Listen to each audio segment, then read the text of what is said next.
देश भर में अलग अलग राज्य में मजलिस इत्तेहादुल मुस्लिमीन काम कर रही है। इस वक्त जो है ख़ासतौर पर मजलिस जो है अलग अलग राज्यों में वहाँ पर चुनाव लड़ रही है। जिस तरह से कहीं विधानसभा चुनाव लड़ रही है, नगर चुनाव लड़ रही है, तो छोटे छोटे चुनाव लड़ने से उसको जो है पार्टी को मजबूती आ रही है। जिससे जो है कहे तो हैदराबाद में मजलिस इत्तेहादुल मुस्लिमीन जब शुरुआत हुई थी पार्टी का, तो उन्होंने नगर चुनाव से पार्टी शुरुआत की थी और पार्टी नगर चुनाव में कामयाब रही। और साथ ही साथ पहले हैदराबाद तेलंगाना में अपना उन्होंने घर जमाया और साथ ही साथ वहां पर लगातार जो है सांसद के रूप में बैरिस्टर असदुद्दीन ओवैसी साहब को लोग चुनते रहे। इस बार भी मजलिस के राष्ट्रीय अध्यक्ष बैरिस्टर असदुद्दीन ओवैसी साहब हैदराबाद से सांसद है और साथ ही साथ वहां पर इस बार नगर चुनाव में काफ़ी जो है कांटे का टक्कर हुआ था, लेकिन मजलिस इत्तेहादुल मुस्लिमीन को फर्क नहीं पड़ा, शानदार जीत हुआ।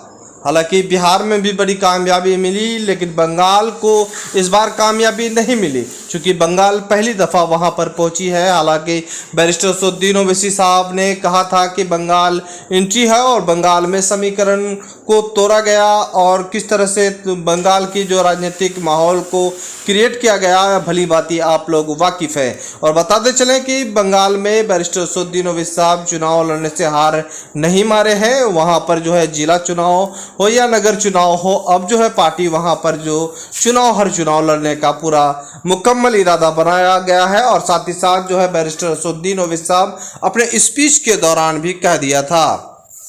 फिलहाल बात करें अगर उत्तर प्रदेश की, तो अब उत्तर प्रदेश काफ़ी सुर्खियों में है और बैरिस्टर असदुद्दीन ओवैसी साहब उत्तर प्रदेश को लेकर काफ़ी फिक्रमंद है। वहाँ पर समीकरण बनाने के लिए लगातार प्रयास कर रहे हैं। वहाँ पर कई संकल्प भागीदारी मोर्चा के साथ अपना फ्रंट बनाया है।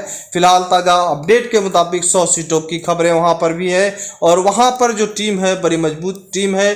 चूँकि पिछले दफ़ा भी मजलिस इत्तेहादुल मुस्लिमीन ने वहाँ पर चुनाव लड़ी थी, कामयाबी नहीं मिला था, लेकिन वहाँ जो है पंचायत चुनाव हुआ, पंचायत चुनाव में शानदार जीत हुई और शानदार जीत के बाद मजलिस इत्तेहादुल मुस्लिमीन को एक उम्मीद जगी है कि इस बार जो है उत्तर प्रदेश में है कामयाबी मिल सकती है। फिलहाल आपको हम दिखा रहे हैं गुलबर्गा, जहां पर मजलिस के राष्ट्रीय अध्यक्ष बैरिस्टर असदुद्दीन ओवैसी साहब आज मौजूद हैं और ताज़ा तरीन आपको अपडेट दिखा रहे हैं कि किस अंदाज में वो मिल रहे हैं। और साथ ही साथ जो है वहां पर पद यात्रा उनका जो सैकड़ों लोगों की तादाद है और इस सैकड़ों लोग वहाँ के लोगों का जो प्यार मिल रहा है वो आप सीधे स्क्रीन में देख रहे हैं। बैरिस्टर असदुद्दीन ओवैसी साहब पार्टी को मजबूत बनाने के लिए अलग अलग राज्यों में जो है अपना कार्यकर्ता बना रहे हैं, मजबूत कार्यकर्ता को चुन रहे हैं और बेदाग और अच्छे छवि के जो है नेता और लीडर उनके साथ में आते हैं। इस तरह से जो है पार्टी को मजबूती मिलता है। यकीनन है कि मजलिस के राष्ट्रीय अध्यक्ष बैरिस्टर असदुद्दीन ओवैसी साहब जो है उस पर कई तरह के इल्ज़ाम लगते आ रहे हैं, इनके बावजूद भी हार नहीं मानते हैं और हौसले नहीं हारते हैं। इस वक्त जो है वो गुलबर्गा में है और गुलबर्गा में आपको हम अपडेट दिखाएंगे कि गुलबर्गा में उनका सभा होना है और साथ ही साथ जो है नगर चुनाव के लिए पूरी ताकत वहाँ झोंक दी है। नगर चुनाव में 21 उम्मीदवार उनके हैं और 21 उम्मीदवारों के चुनाव प्रचार करना है। डोर टू डोर कैंपिंग आपको दिखा रहे हैं, सीधे अपडेट और भी दिखाएंगे। गुलबर्गा नगर चुनाव में ऑल इंडिया मजलिस इत्तेहादुल मुस्लिमीन के उम्मीदवारों का चुनाव प्रचार जोर पर। आजम पटेल का निशान पतंग है। यहाँ पे मेरे जितनी माँ और बहनें बैठे हुए हैं, पतंग को निशान देना है और आजम पटेल को इस बात की इज्जत रख के आपको जिता के भेजना है। ऑल इंडिया मजलिस इत्तेहादुल मुस्लिमीन के राष्ट्रीय अध्यक्ष बैरिस्टर असदुद्दीन ओवैसी ने गुलबर्गा चुनाव में पूरी ताकत झोंक दी है। मजलिस के राष्ट्रीय अध्यक्ष बैरिस्टर असदुद्दीन ओवैसी ने मजलिस के उम्मीदवारों के लिए चुनाव प्रचार किए और साथ ही साथ वहां पर पैदल यात्रा किए, वहां के वोटरों से मुलाकात की और साथ ही साथ जो है सियासी बेदारी लाने के लिए पूरा कोशिश किया। इस वक्त सीधे तस्वीर आपको दिखा रहे हैं कि इस मौके पर उन्होंने क्या कहा।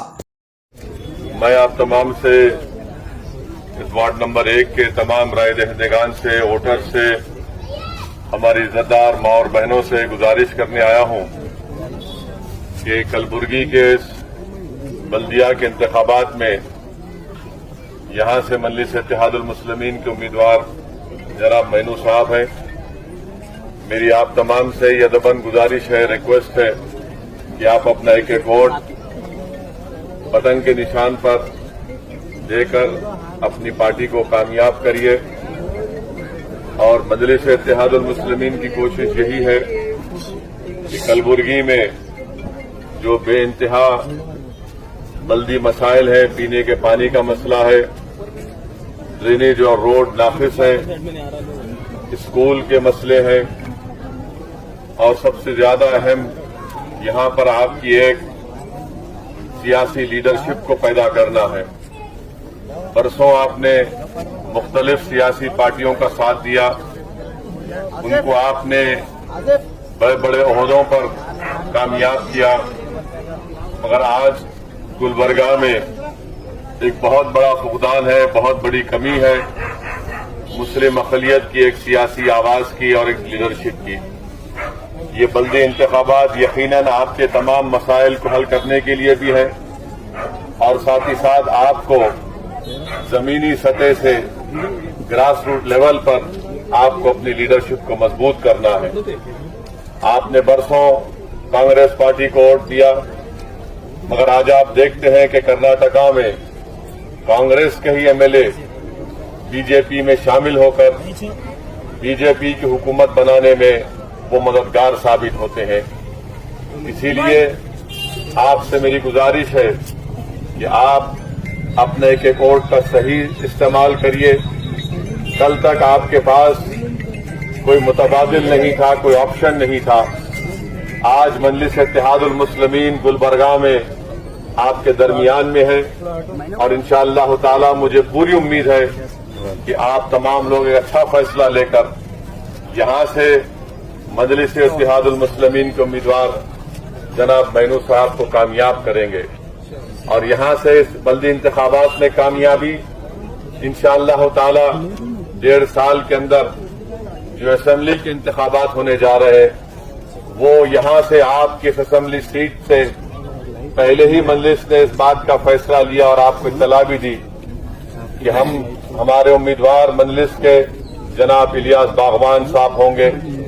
तो आज मरहूम हमारे जो साबिका कायद थे, लीडर थे, उनकी गैर मौजूदगी, उनका खिला, उनका इस दुनिया से चले जाने के बाद मुझे यकीन है कि गुलबर्गे की आवाम उस वैक्यूम को, उस पॉलिटिकल लीडरशिप का जो वैक्यूम है कब्रिस्तान साहब के इंतकाल के बाद, मुझे यकीन है कि आप एक अच्छा फैसला लेकर अपनी एक आवाज को इस बल्दी इंतखाबात में मजबूत करेंगे, मुत्तहिद होकर। और फिर असेंबली के इंतखाबात में भी मुझे यकीन है कि इंशाअल्लाह ताला अल्लाह सुब्हाना व ताला यहां से एक नया एमएलए इलियास बागवान सेठ को बनाकर आप लोग कर्नाटका की विधानसभा में भी जाएंगे। आज याद रखिए मेरी इस बात को कि हमारे मुल्क की सियासत की तल्ख हकीकत यह है कि जब तक आप अपने वोटों से अपने नुमाइंदों को कामयाब नहीं करेंगे, आपके मसाइल हल नहीं होंगे, आपके तकालीफ का खात्मा नहीं होगा, आपकी नाइंसाफी का खात्मा नहीं होगा।